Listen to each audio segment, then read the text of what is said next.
Nous recevons notre premier invité, le directeur du CHPG, Benoît de Sévelinges. Bonsoir. Bonsoir. Vendredi, nous apprenions qu'il y avait des cas de Covid-19 dans le service pédiatrique en ce qui concerne le personnel soignant. Je voudrais que l'on fasse le point ensemble. Où en est-on? Est-ce que l'on peut parler de cluster?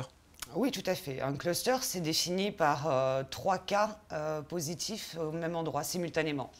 Donc là, à ce stade, on a été informés, nous, la semaine dernière, du fait qu'il y avait un médecin puis 2 médecins qui avaient été positifs à la Covid-19. Ça nous a mené à faire un test dans toute l'équipe, donc médicale, paramédicale et transversale, puisque ce sont des métiers dans lesquels on se déplace. On a fait 72 tests et on a 11 cas positifs, donc 5 médecins et 6 personnels paramédicaux. Comment vont ces 11 personnes qui l'ont contracté? Heureusement, elles vont bien. Ouais. Elles ont une symptomatologie légère. On a eu des nouvelles là récemment, la plupart sur la maison avec un syndrome un peu grippal. D'autres sont complètement asymptomatiques. Et que doivent faire, par exemple, des parents dont les enfants ont un problème? Je pense notamment aux urgences pédiatriques. J'imagine qu'ils vont hésiter à aller à l'hôpital. Que doivent-ils faire? Non, ils doivent venir quand même. Il n'y a aucun sujet. Alors d'abord, scientifiquement, les publications démontrent que la contamination soignant-soigné est extrêmement rare. Qu'est-ce qui s'est passé dans notre cas? C'est pas une contamination entre un enfant malade et le personnel qui l'a pris en charge. C'est la contamination que vous pouvez retrouver dans n'importe quel milieu, dans n'importe quel secteur. Probablement des temps de pause ou alors des temps de réunion, parce que malheureusement nos salles de réunion sont très petites et ne permettent pas forcément une aération parfaite. Les gens se sont contaminés entre professionnels. Vous l'avez évoqué, hein, on sait comment ça a démarré, parce que je lisais chez nos confrères de Monaco Matin qu'un médecin, sous couvert d'anonymat, expliquait que les distances n'étaient pas respectées, par exemple dans le self-service. Il dit, je cite, « Nous sommes les uns sur les autres dans la queue ». Quelle est votre réaction ? Là, ce qui s'est passé, on a fait une enquête sanitaire, il y a plusieurs facteurs. Il y a la date d'apparition des symptômes des personnes malades. Il y a la durée d'incubation du virus qu'on connaît. On a rapproché tout ça d'une date à laquelle plusieurs des personnes contaminées ont mangé ensemble. C'est impossible que la contamination ait été faite à ce moment-là. Les dates ne collent pas. D'autre part, il y a une partie des personnels qui ne mangent pas au self. Et pourtant, qui est positif. Donc on voit bien que ce n'est pas là qu'on s'est contaminé. Ce qu'il faut savoir, c'est que le restaurant du personnel, il a toujours resté ouvert depuis le mois de mars parce qu'il est essentiel. Au self, il y a un protocole très strict. Il y a une distance dans la file d'attente. Alors je lis 1,50 m, j'aimerais bien savoir où vous avez 1,50 m de distance entre 2 personnes dans une file d'attente. Je serais curieuse. En revanche, ce 1,50 m, vous allez le retrouver à table. Donc les tables sont aménagées en quinconce. On ne peut pas manger face l'un à l'autre et on ne peut pas manger à côté de quelqu'un.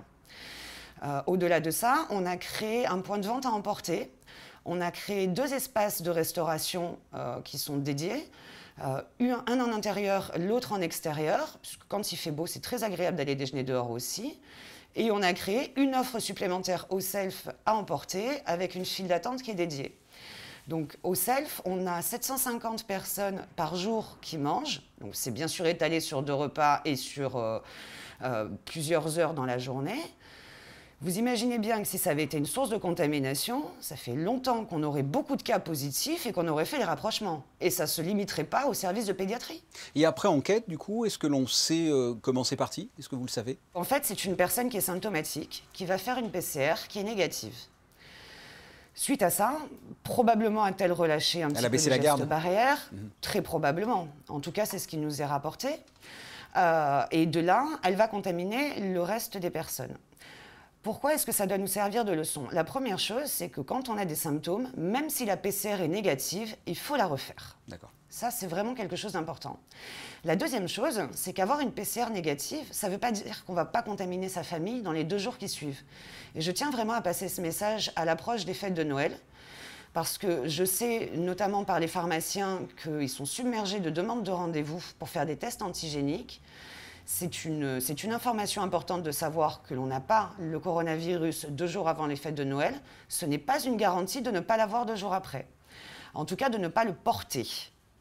Donc, il faut continuer à appliquer les mesures barrières. La distanciation physique, ce sont les seuls moyens d'éviter une contamination. Alors j'en profite, hein. Est-ce que l'on peut faire le bilan de façon générale sur la situation? Combien de personnes sont soignées chez vous? Et est-ce que le nombre de places est pour l'instant suffisant? Où en est-on? On a 2 patients en réanimation actuellement. On a 6 patients dans l'unité dédiée, donc, qui ont des syndromes pneumoniques et la Covid-19.